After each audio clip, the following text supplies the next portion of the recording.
Got two things going on. A couple of things going on. I should have beefed that up. You can see it's pretty thin. That's the old frame of the, I guess, of the truck, I reckon, where they cut that off. Or that's a section where on this bumper's made to bolt up to the frame. Anyway, that's bent. Be hard to get that off. I'm going to straighten that out. That was my fault. It would have never bent if I hadn't pulled a log out the way I was pulling it. It was hung against a tree, and I thought maybe, or actually a stump, I figured it would roll over it, but it didn't. And it was pulling to the side and put a little side load on it. And you can see the results. But I'm going to reinforce that and gusset that and fix that better, and it'll be good.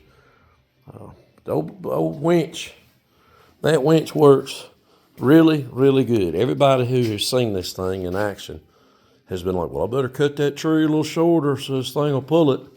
You know, either assuming that the winch isn't strong enough or not capable, or the tractor's not physically able to handle it. I've pulled some, I thought, decent sized logs out with it.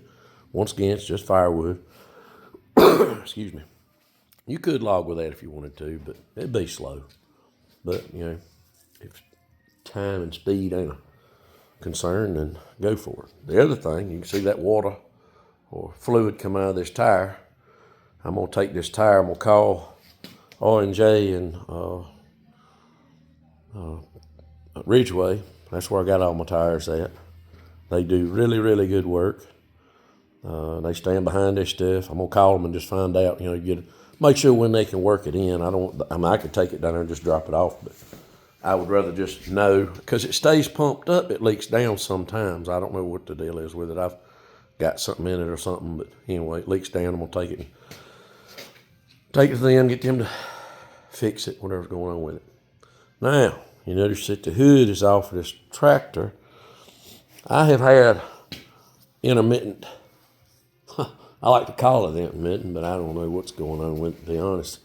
I've had some fuel leaks with this tractor ever since I've had it. I don't know where it's coming from. I'm going to take it out here in a minute. I got it to where I can move it. I like to get all my bolts and, you know, tools and stuff off of it, of course, but I got the hood off over here. I'm going to try to straighten the hood out a little bit.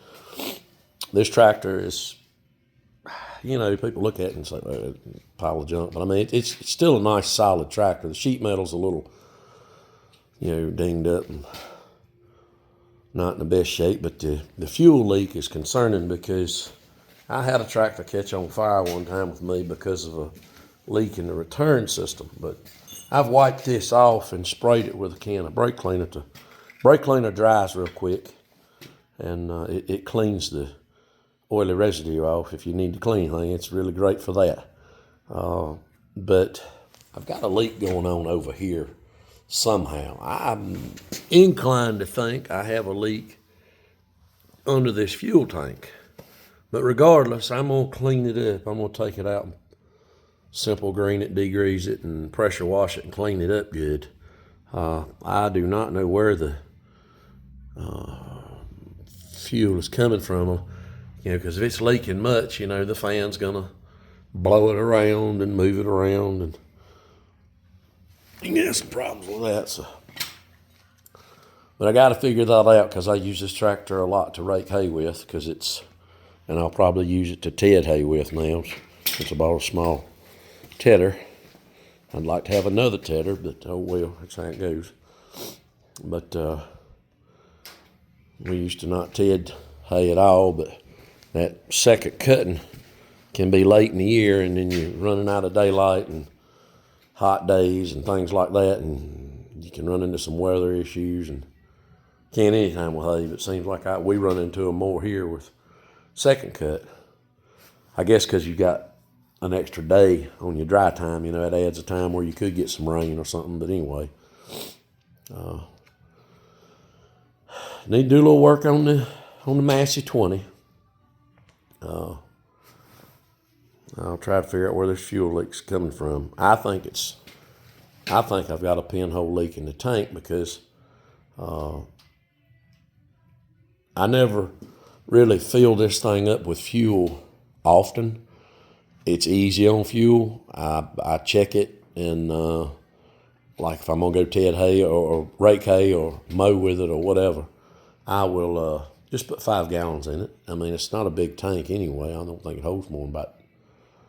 It can't probably hold more than 10 gallons. I usually just put 5 gallons in it if it looks, low, and I'll run it and run it and run it and run it. And the other day when I was cutting some firewood, and we were winching some logs out, this is probably the 1st of January, I think, was when we were over there doing that. I stopped, I had it on the trailer. The truck needed fuel, so, I'm already at the service station, so I filled the truck up, and I also filled this tractor up completely. And that day was the day I really, really noticed it leaking. And she was really leaking good, so I don't know, now I didn't think about this. It could be leaking around this. And it's a little damp up here, shiny, you can see that. When I was pulling them logs, I was riding a lot of wheelies, because I'm driving with the brakes, and it could be leaking over the side of the tank right there. Hell, it could be leaking out of the cap. I don't know. But I'm going to figure out what's going on with this thing, because this fuel leak business is not good. And anyway, the old Massey 20, it needs a service. I'm going to try to change oil in it here also today or this week. And I'm over my flu mess. I had the daggone flu, and I tell you, the flu is rough this year, and I feel sorry for anybody that has had it or got it or anything to do with it, because I usually don't get sick, and but this year it laid into me, and we cut that firewood on several weeks ago. I posted the videos when we cut the wood and filled that old pipe trailer up. That was the day I come back home. I didn't feel good, but I tell you, it took about 4 weeks to really get over that bad news. And like I said, it ain't no joke. I hate anybody's got that flu. It's a mess. Anyway, video's done stretched out here pretty long. Like I say, this is a Massey 20 industrial. It's the same thing as a 135 with a few small exceptions. I always show people this. It's got a shuttle shift. It's got a foot accelerator, which I like a foot accelerator. I installed those remotes, which is nice to have. I really haven't used them very much on this tractor. But the other different thing, which that's common to a 135, that would go right there on a 135, the remotes would. The steering on this is a little different. The axle, front axle, I don't think 135s have a straight axle. I think they got a swept-back axle. And, that's straight across. The front axle is also, the leg coming down here is a little shorter, because the other big difference, anybody who knows much about industrial tractors, they typically run a shorter wheel on the back. This is I don't know if you can make that out, that's a 14.924. And if this was a 135, that might be a 14.9 or a 12.928. The 24 is the diameter of the wheel right there. Industrial tractors are generally a little lower and lower to the ground, and to offset, because this is 4 inches shorter here, that's what I'm getting at there. The front axle is shorter to keep the rake of the tractor straight, it sits level, so it doesn't sit tall in the back or high in the front and low in the back. Everything. It's a heavier axle too. Industrial tractors always have a heavier front axle than or typically have a heavier front axle than most ag tractors. This tractor, I'm about positive, had a loader on it. You've got your front attachment point right there. That would be where the hydraulic pump would bolt onto this tractor for a loader. And I would guarantee this tractor had a loader on it. at some point in its life, the way the tractor is kind of beat up, you know, and the way that I had it fixed, I had to line bore this front end right here, the saddle part where the axle goes through, the pin that goes through right here like this that holds this axle. The pin had wore out, the saddle had wore out. It was really, really loose. I was worried if I used the tractor a lot, it would probably break the front end out from under it. It had a good bit of play in it. Now, you could probably, you know, raking hay and such as that, you'd probably never broke it. But, you know, I didn't like it, so I got it fixed. Anyway, a little bit of oil makes a big mess. You can see that. I'm going to try to figure out what's going on with this and clean it up. Like I say, if you've got a tractor, and this is a good point, I should have mentioned this when I was talking about a tractor that caught on fire. Your return lines and system, you know, naturally are always going to be on top of the engine where the injector or they run just a rail across there for your return lines. But this is where you run into a problem where you can have trouble.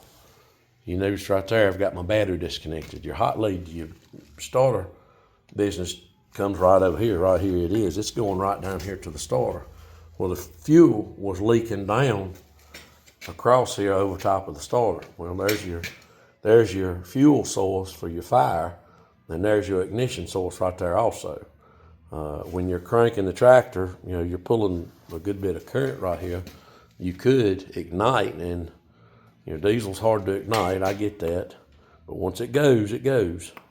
And, you know, if the engine's got all kinds of dust and hay trash and, you know, like when you've been bush hogging and they're going to have dirt on them and stuff like that, or dust, and it gets soaked with fuel, you can have a mess. And like I said, I had a tractor catch on fire that same way. I was lucky. I caught it quick, and I was just on the side of the road or going down the road, and I pulled over, and I was grabbing dirt and everything I could, just throwing it at it to put the fire out. And luckily, I did get it put out. Otherwise, the tractor would have burnt. But that brings us back to a good point. I'm going to make, probably before I take this thing out of the shop, when I find this leak, I hope, I'm going to come off of these bolts down here, these bolt holes, you know, either on this side or the other side. I ain't made my mind up yet, but I'm going to make me a bracket and utilize those bolts, those bolt holes.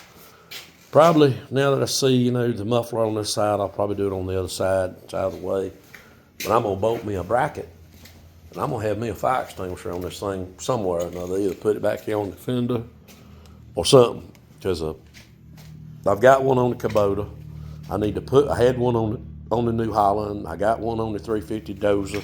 I had one on the 1010 Dozer. Anyway, a fire extinguisher on a tractor is a good idea. Just a plain out good idea. I may just mount it back there on the fender. I don't know. A little bit behind this seat and make me a bracket going up and hang it to it, and that way it'd be quick and easy to get to. Because if I put it over here on the side, the fire is most likely going to be up here, and it may be a problem getting to it. You know what I'm saying? If the engine catches on fire and the extinguisher's right here, might make you a little apprehensive to grab it. But if it's back there and you're using the tractor, maybe you can get a chance to, you know, put it out. Anyway, this video's went on a little longer than I planned, and probably a lot of people won't watch it, but just a little update on the winch, some issues that I need to work on, self-inflicted. But this thing has just, it's amazed everybody that has seen it in action. It is heavy. It's heavy for this tractor for sure. But as long as you are safe and know what you're doing, be careful. I pulled out a ton of wood with it. Once again, Massey 20 industrial. And anybody who can survive this video right to the end, thank you for watching, and please like and subscribe.